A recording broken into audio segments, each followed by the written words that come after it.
নমস্কার। বিদ্যার্থীতে আপনাদের সকলকে আবার স্বাগত জানাই আমাদের ক্লাইমেটোলজি সেকশনে।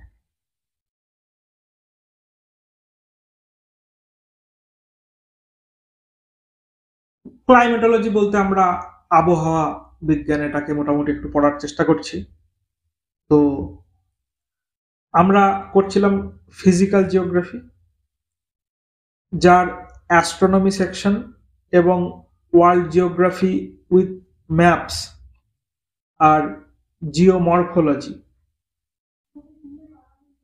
এই তিনটি সেকশন আমাদের কভার হয়ে গেছে। আমরা করছিলাম ক্লাইমেটোলজি। তাহলে আমরা কারা? আমরা বিদ্যার্থী। আমাদের উদ্দেশ্য এডুকেশন ফর অল, সবার কাছে স্বল্প মূল্যে যেন কোয়ালিটি এডুকেশন পৌঁছে যায়, এটাই আমাদের লক্ষ্য।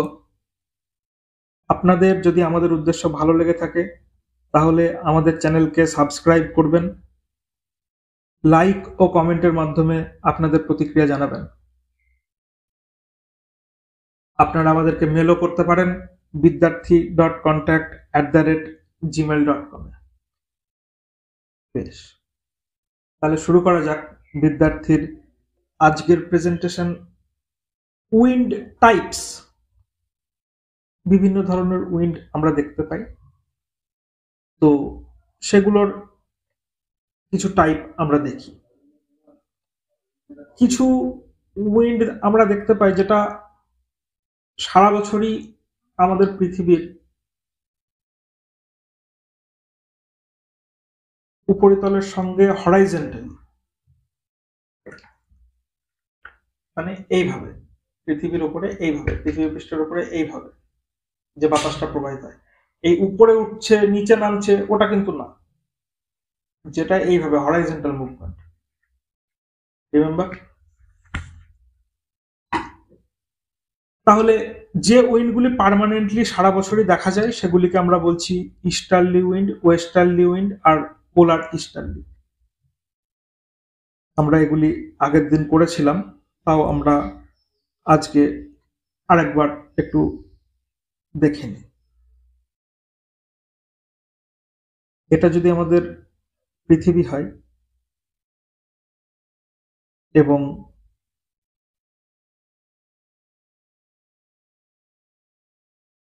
এটা হলো 5 ডিগ্রি সাউথ, এটা হলো 5 ডিগ্রি নর্থ, আপনি 10 ডিগ্রিও নিতে পারেন, এবং এর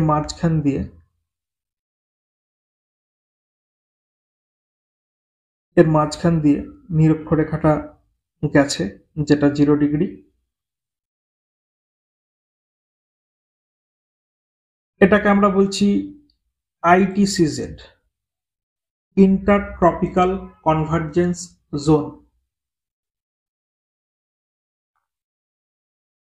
তারপর 30 থেকে 35 ডিগ্রি,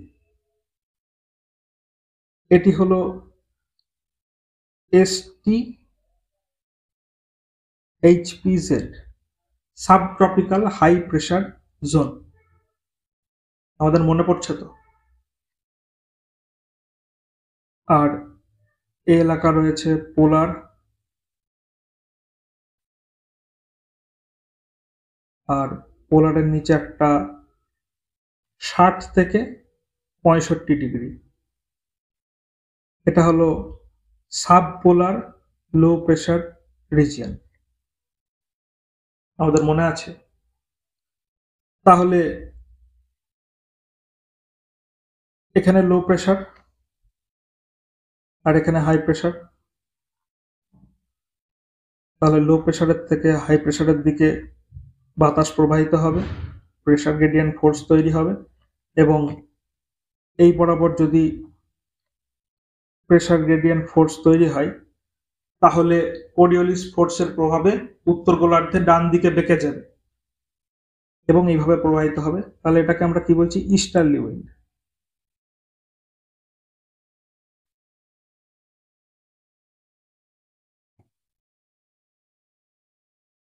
এরপরে আমরা দেখব এইভাবে একটা লো প্রেশার থেকে হাই প্রেশারের দিকে বাতাস প্রবাহিত হবে, আর উত্তর গোলার্ধের ডান দিকে বেড়ে যাবে। সম্ভবত ভুল হলো। বেশ, নিচে করে দিই। এই যে লো প্রেশার থেকে হাই প্রেশারের দিকে প্রেশার গ্রেডিয়েন্ট ফোর্স যদি আবার ওদিক থেকে আসার সময় ডান দিকে বেড়ে যাচ্ছে। আচ্ছা, এইভাবে। তাহলে দেখুন, এটি হলো ওয়েস্টার্লি,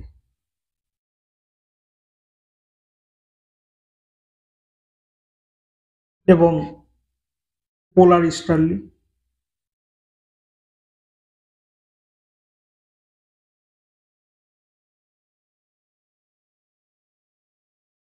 ক্ষমা করবেন, হাই প্রেশার থেকে লো প্রেশারের দিকে প্রেশার গ্রেডিয়েন্ট ফোর্সটা তৈরি হবে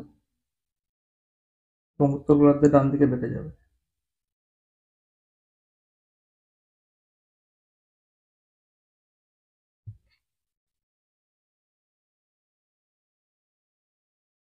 এটা হলো ইস্টার্লি, আর এখানে হাই প্রেশার থেকে লো প্রেশারের দিকে বাতাস যাবে এবং উত্তর গোলার্ধে ডান দিকে বেঁকে যাবে। আর পোলার রিজিয়ন থেকেও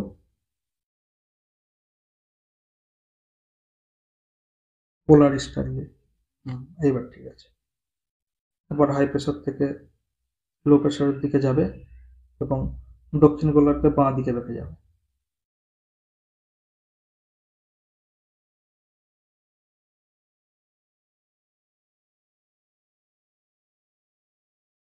আবার হাই প্রেশার থেকে লো প্রেশারের দিকে যাবে এবং দক্ষিণ গোলার্ধে বাঁ দিকে বেঁকে যাবে।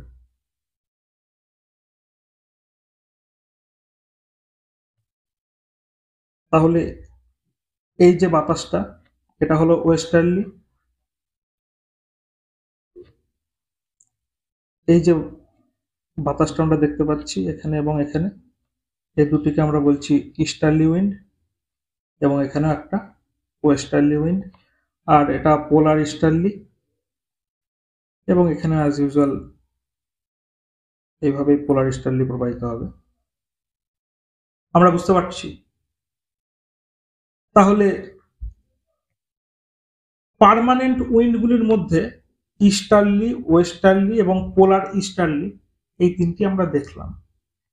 সিজনাল উইন্ডের মধ্যে মনসুন উইন্ড।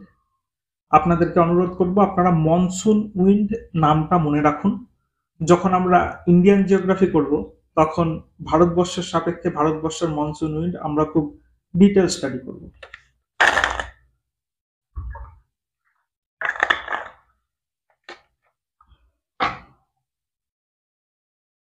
আর লোকাল উইন্ডের মধ্যে লু, এগুলো আমাদের রয়েছে আজকেই বা কালকের ক্লাসে। আজকে আমরা বিশেষ করে দেখব ল্যান্ড ব্রিজ, সি ব্রিজ।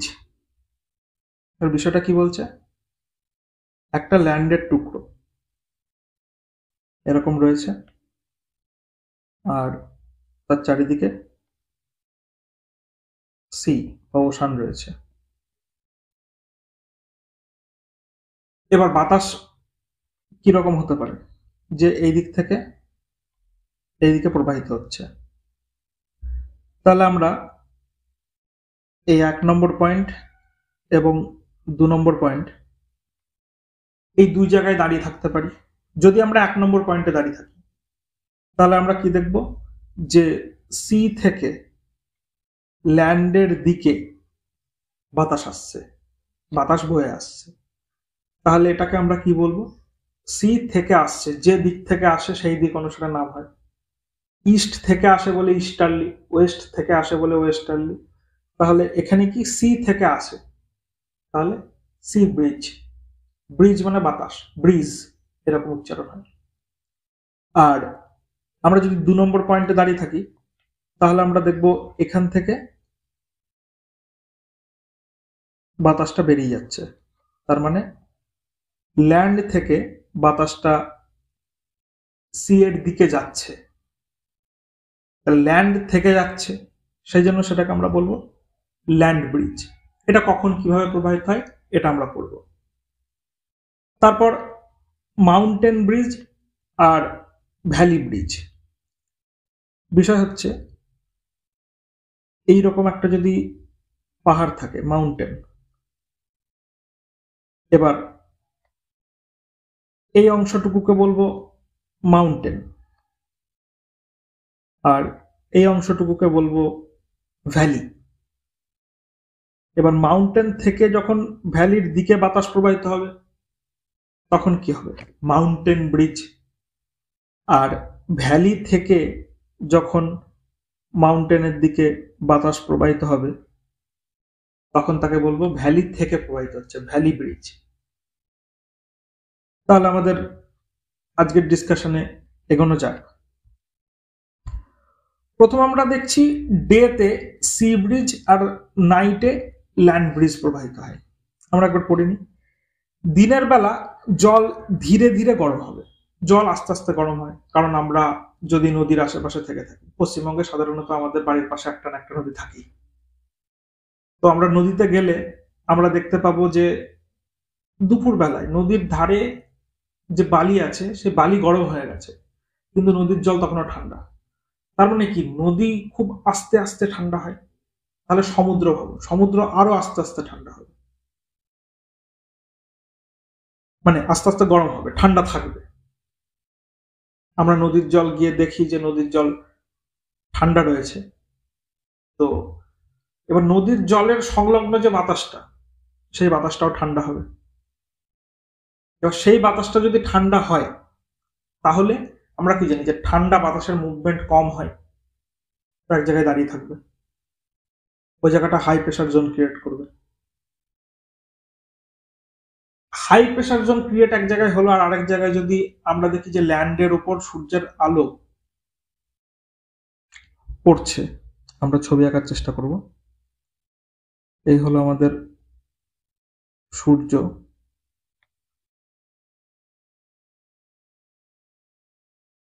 আর এই হলো আমাদের ল্যান্ড।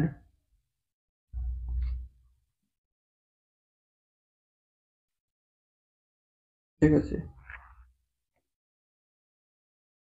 এই হচ্ছে আমাদের সমুদ্র।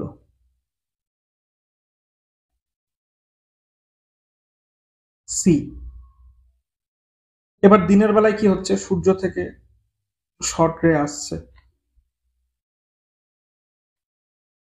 সেটা জলেও লাগছে, ল্যান্ডের ওপরেও লাগছে, এবং ল্যান্ডের ওপরে আসলে কি হবে, সেটা খুব তাড়াতাড়ি অ্যাবজর্ব হবে এবং ল্যান্ড সেখান থেকে লং রে নির্গত করা শুরু করবে। এবং লং রে নির্গত করার ফলে এই এলাকার যে বাতাসটা, এই বাতাসটা কি হবে, ওয়ার্ম বা হট। আর বাতাস যদি গরম হয় তাহলে কি হবে, তার ডেন্সিটি কমে যাবে।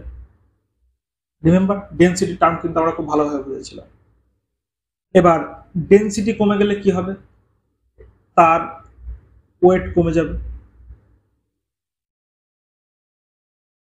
এমনি বাতাস হালকা, তাহলে কি হবে, বাতাসের আপওয়ার্ড মুভমেন্ট হবে।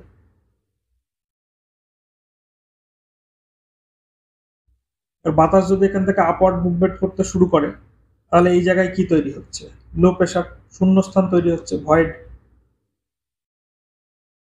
এবার শূন্যস্থান তৈরি হচ্ছে, যেহেতু লো প্রেশার জোন ক্রিয়েট হচ্ছে, তো লো প্রেশার কি করবে, হাই প্রেশার থেকে বাতাসকে অ্যাট্রাক্ট করবে, প্রেশার গ্রেডিয়েন্ট ফোর্স তৈরি হবে, হাই প্রেশার থেকে লো প্রেশারের দিকে বাতাস এগোয়। আমরা তো এটা খুব ডিটেল ডিসকাশন করেছি। তাহলে আবার বলছি, সি এর উপর যে সূর্য থেকে আসা শর্ট রেটা প্রভাব বিস্তার করবে সেটা খুব ধীরে, এবং এটা কি থাকবে, এটা ঠান্ডা থাকবে। ঠান্ডা থাকলে এখানে হাই প্রেশার জোন ক্রিয়েট হবে, কারণ এখানে বাতাসের ঘনত্ব অনেক বেশি। এবার বাতাস কি করবে, তখন হাই প্রেশার থেকে লো প্রেশারের দিকে একটা প্রেশার গ্রেডিয়েন্ট ফোর্স তৈরি করবে, এবং উত্তর গোলার্ধ হলে ডান দিকে, দক্ষিণ গোলার্ধ হলে বাঁ দিকে কোরিওলিস ফোর্সের জন্য বেঁকে যাবে এবং সোজা সি থেকে ল্যান্ডের দিকে বাতাস প্রবাহিত হবে। দিনের বেলা যখন সূর্যের আলো থাকবে, তাহলে রাতের বেলায় কি হবে? দেখুন দিনের বেলাটা আরেকবার পড়ে নি। দিনের বেলা জল ধীরে ধীরে গরম হয় এবং ল্যান্ড খুব তাড়াতাড়ি গরম হবে, স্বাভাবিক। ফলে সি এর উপর হাই প্রেসার এবং ল্যান্ডের উপর লো প্রেসার কন্ডিশন ক্রিয়েট হবে। পারফেক্ট। ফলে হাই প্রেসার থেকে লো প্রেসার অর্থাৎ সি থেকে ল্যান্ডের দিকে উইন্ড প্রবাহিত হবে, সেটাকে আমরা সি ব্রিজ বলবো। আমরা দেখলাম, খুব ভালো কথা।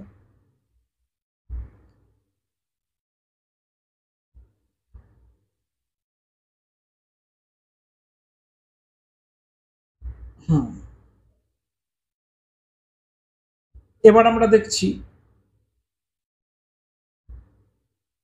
রাতের বেলা। এখানে আমাদের এটা কি চাঁদ, দুটো তারাও রয়েছে। এবার রাতের বেলা তো অ্যাবসেন্স অফ সান, কোনো আলো কোথাও থেকে আসছে না। এবার ল্যান্ডের একটা প্রপার্টি রয়েছে, ল্যান্ডের তো বেশিরভাগই ধাতব খনিজ দ্বারা তৈরি, যেন ল্যান্ড খুব তাড়াতাড়ি গরম হয় আবার খুব তাড়াতাড়ি তাপ ছেড়েও দেয়, যে খুব তাড়াতাড়ি কুল হয়ে যায়, ঠান্ডা হয়ে যায়। ঠান্ডা হলে কি হবে? এখানে একটা হাই প্রেসার জোন ক্রিয়েট হবে এবং সি, সি অর্থাৎ সমুদ্র, সারা দিন ধরে এটা গরম হয়েছে। এবার ইহা খুব আস্তে আস্তে নিজের তাপ ছাড়তে থাকে, ফলে এই জায়গাটা একটা ওয়ার্ম কন্ডিশন সৃষ্টি হবে, কারণ জল গরম। জল গরম তো জলের উপরে বাতাস গরম তো হবেই।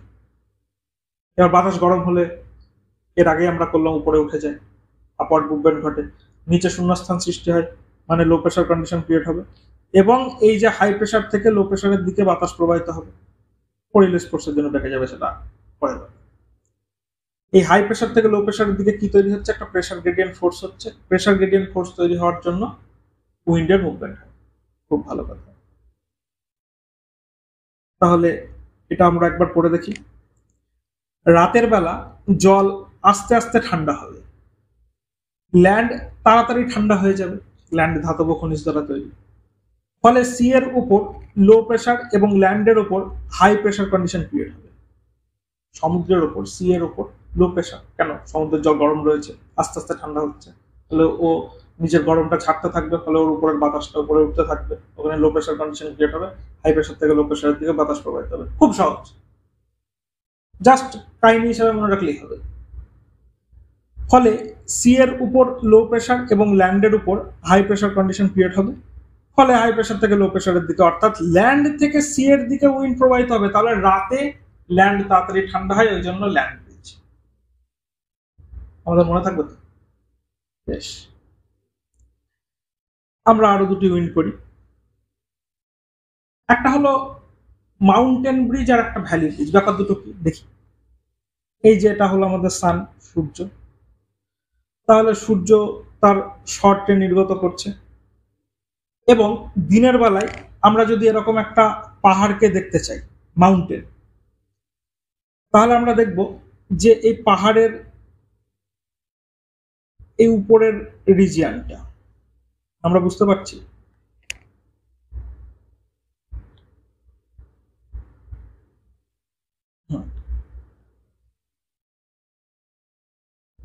এইটা, এই যে এই রিজিয়ানটা আর এই রিজিয়ানটা, এখানে অনেক বেশি পরিমাণে সূর্যালোক প্রথমে এসে লাগবে।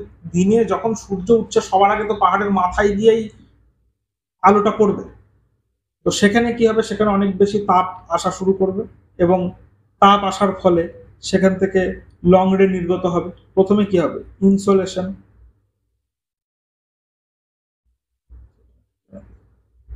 বেশ। ইনসোলেশনের পরে কি হবে? লং রে।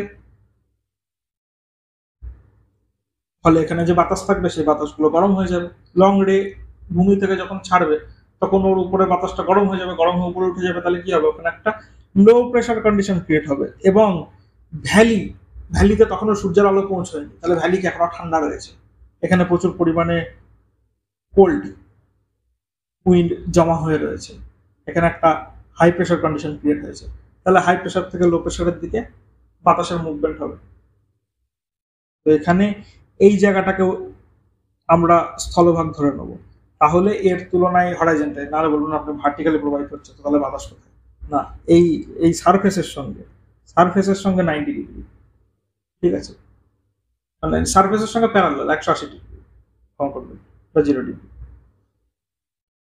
তাহলে দিনের বেলা সূর্যের আলো প্রথমে পাহাড়ের চূড়ায় গিয়ে পড়ে, ফলে মাউন্টেনের কাছে লো প্রেশার কন্ডিশন ক্রিয়েট হয় এবং ভ্যালি তখনও ঠান্ডা থাকে, সেখানে হাই প্রেশার কন্ডিশন ক্রিয়েট হয়, ফলে হাই প্রেশার থেকে লো প্রেশার অর্থাৎ ভ্যালি থেকে মাউন্টেনের দিকে উইন্ড প্রবাহিত হয়। খুব সহজ। আপনারা যদি হাই প্রেশার লো প্রেশার বুঝতে না পারছেন, তাহলে আপনাদের দুটো ভিডিও আগে যেখানে খুব ভালোভাবে হাই প্রেশার এবং লো প্রেশার কন্ডিশন সম্বন্ধে বলা হয়েছে, pressure gradient force, Coriolis force, সবকিছু খুব ভালোভাবে দেখানো হয়েছে, সেই লেকচারটা দেখতে হবে। ওটা না বুঝলে এটা বোঝা যাবে না। আমি অ্যাপ্লিকেশন করছি, এটাই করবো স্বাভাবিক। আচ্ছা, আরেকটি বিষয় হলো, এই যে দিনের বেলায় ভ্যালি থেকে মাউন্টেনের দিকে যে বাতাসটা প্রবাহিত হচ্ছে, সেটা হলো ভ্যালি ব্রিজ, এবং নিচ থেকে উপরে প্রবাহিত হচ্ছে, এই জন্য এটাকে বলবো অ্যানাবেটিক উইন্ড। নিচ থেকে উপরে যাচ্ছে, নিচের দিকে যাচ্ছে, এর দিকে যাচ্ছে, অ্যানাবেটিক উইন্ড। উপরের দিকে যাচ্ছে, এ ধরে নিন ওটা, ঠিক আছে, এই যে এটাকে একটা এ ধরে নিন, অ্যানাবেটিক উইন্ড। আর আরেকটি বিষয় হলো মাউন্টেন ব্রিজ। তাহলে আবার এই যে আমাদের নাইট, এখন চাঁদ রয়েছে, কয়েকটা তারা রয়েছে, এবার মাউন্টেনের ক্ষেত্রে বিষয়টা কি, যে মাউন্টেন যত তাড়াতাড়ি গরম হবে তত তাড়াতাড়ি ঠান্ডাও হয়ে যাবে, তাপ তাড়াতাড়ি ছেড়ে দেবে। এবার ঠান্ডা হয়ে গেলে তখন এখানে যে বাতাসটা থাকবে, সেই বাতাসে একটা হাই প্রেশার কন্ডিশন ক্রিয়েট হবে, কারণ ঠান্ডা হলে বাতাসটা ওখানে জমে থাকবে। আর ভ্যালি সারা দিন ধরে গরম হয়েছে, এবং গরম হওয়ার ফলে ভ্যালির উপরের বাতাসটা আস্তে আস্তে গরম হয়ে গেছে, কিন্তু ওই কি বলবো, মাউন্টেনের উপরে ঠান্ডা হয়ে গেছে তখন, তার মানে উপরে ঠান্ডা বাতাস আর নিচে গরম বাতাস। এই রিজিয়নে কোল্ড আর এই রিজিয়নে ওয়ার্ম।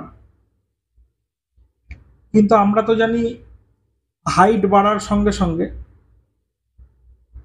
টেম্পারেচারও বাড়বে, এই টেম্পারেচার কমবে। হাইট বাড়ার সঙ্গে সঙ্গে টেম্পারেচার কমবে, এটা টেম্পারেচার কমার গ্রাফ। কিন্তু আমরা এখানে দেখছি যে যত আমরা উপরের দিকে যাচ্ছি, তত আমরা ঠান্ডা বাতাস পাচ্ছি। তাহলে এই হাই প্রেশার থেকে লো প্রেশারের দিকে একটা বাতাস প্রবাহিত হবে। তাহলে হাই প্রেশার কোথায়? মাউন্টেনের উপরে, এই এলাকাটায়। আর লো প্রেশার কোথায়? ভ্যালিতে। তাহলে মাউন্টেন থেকে ভ্যালির দিকে প্রবাহিত হচ্ছে, আমরা সেটাকে কি বলবো? Mountain bridge. রাতে তাহলে মাউন্টেন ব্রিজ, রাতে কে আগে ঠান্ডা হয়? মাউন্টেন ঠান্ডা হয়, মাউন্টেন ব্রিজ। আগেরটাও কি, রাতে কে আগে ঠান্ডা হয়? ল্যান্ড, তাহলে ল্যান্ড ব্রিজ। মাউন্টেন রাতের বেলায় তাড়াতাড়ি ঠান্ডা হয়, ভ্যালি অপেক্ষাকৃত গরম থাকে, ফলে ভ্যালিতে লো প্রেশার এবং মাউন্টেনে হাই প্রেশার কন্ডিশন ক্রিয়েট হয়, ফলে হাই প্রেশার থেকে লো প্রেশার অর্থাৎ মাউন্টেন থেকে ভ্যালির দিকে বাতাস প্রবাহিত হয়। আমরা বুঝতে পেরেছি, খুবই সহজ, শুধু প্রেশার কন্ডিশনটা বুঝতে হবে। এই বাতাসটাকে আমরা কি বলি? মাউন্টেন থেকে প্রবাহিত হচ্ছে, মাউন্টেন ব্রিজ।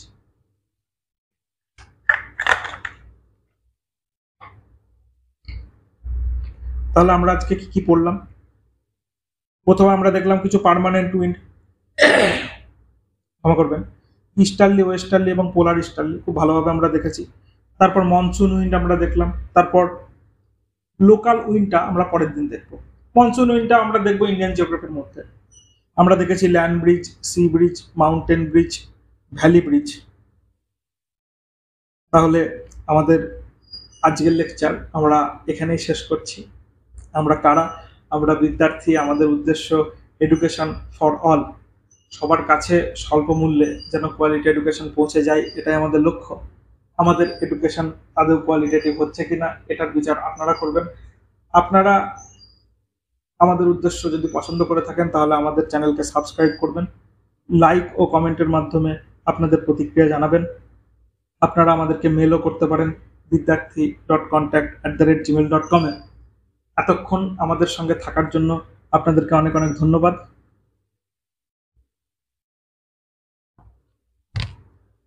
নমস্কার।